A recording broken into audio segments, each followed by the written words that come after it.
Bismillahirrahmanirrahim. Assalamualaikum warahmatullahi wabarakatuh.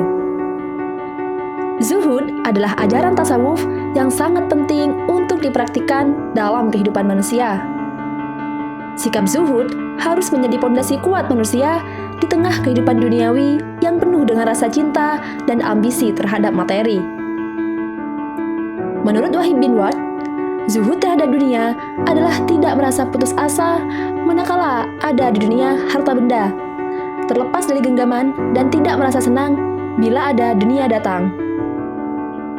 Sementara Ibnu Ajibah memaknai zuhud sebagai terbebasnya hati dari ketergantungan selain kepada Allah. Sederhananya, zuhud adalah melecapkan keterkaitan hati dengan harta.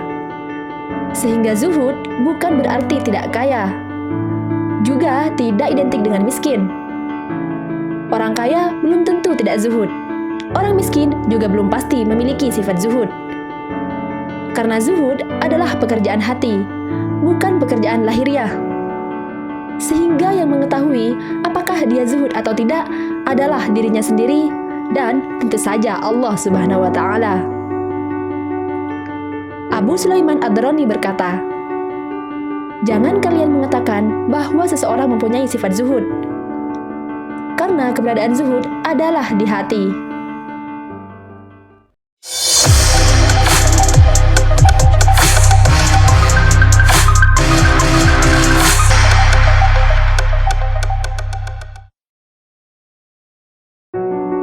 Tingkatan zuhud. Imam Ahmad membagi zuhud ke dalam 3 tingkatan. Pertama, tingkatan zuhud orang awam. Pada tingkatan ini, seseorang dianggap zuhud manakala dia meninggalkan keharaman. Kedua, tingkatan zuhud orang-orang istimewa atau khawash, yaitu meninggalkan hal-hal, bahkan yang halal sekalipun, yang melebihi kebutuhannya. Jadi, dia hanya mengambil sesuatu yang menjadi kebutuhannya saja. Ketiga, tingkatan zuhud orang yang sangat istimewa atau al-arifin. Pada tingkatan ini, seseorang akan meninggalkan segala sesuatu yang mengganggunya untuk ingat kepada Allah. Faktor yang bisa menumbuhkan zuhud. Pertama, memikirkan kehidupan akhirat. Di dalam Islam, kehidupan dunia adalah ladang akhirat. Jika dia beramal baik, maka dia akan mendapatkan pahala dan ganjaran. Juga sebaliknya, bila dia berlaku buruk selama di dunia, maka ia akan mendapatkan siksa di akhirat kelak. Dengan senantiasa memikirkan kehidupan akhirat, maka dia akan selalu ingat bahwa amal yang dia kerjakan di dunia akan dipertanggungjawabkan di hadapan Allah. Sehingga dia tidak tertarik lagi dengan kenikmatan di kehidupan dunia yang sementara ini.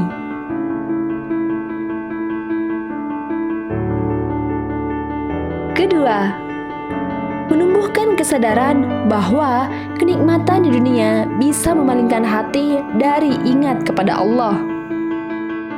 Di samping itu, perlu juga ditumbuhkan dalam hati bahwa kenikmatan dunia membuat seseorang akan lama berdiri di hadapan Allah untuk mempertanggungjawabkan semua kepadanya. Ketiga, menumbuhkan kesadaran bahwa memburu dunia sangatlah melelahkan. Tidak jarang seseorang saling sikut, berbuat keji dan hina untuk mendapatkan dunia. Hal itu tentu saja membuat derajat manusia semakin rendah di hadapan Allah. Meskipun mungkin derajatnya tinggi di hadapan manusia.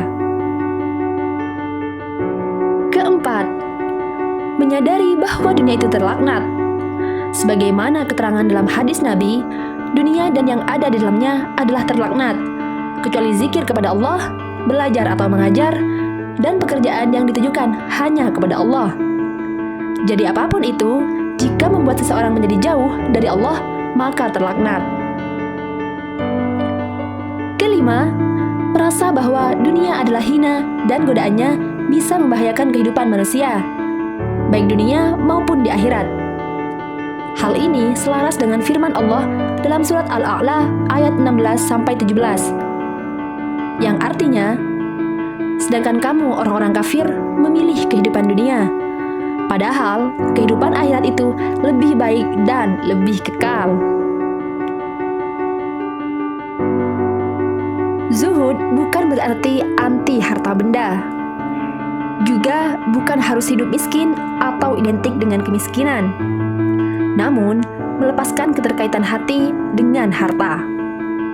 Contohnya, banyak sahabat Nabi Muhammad SAW yang kaya namun tetap zuhud seperti Abdurrahman bin Auf, Zubair bin Awam, Zaid bin Thabit, dan lainnya. Mereka memiliki harta yang melimpah, namun hartanya tidak membutakan mata dan hati mereka sehingga melupakan akhirat. Itulah sedikit penjelasan zuhud, semoga bermanfaat. Wassalamualaikum warahmatullahi wabarakatuh.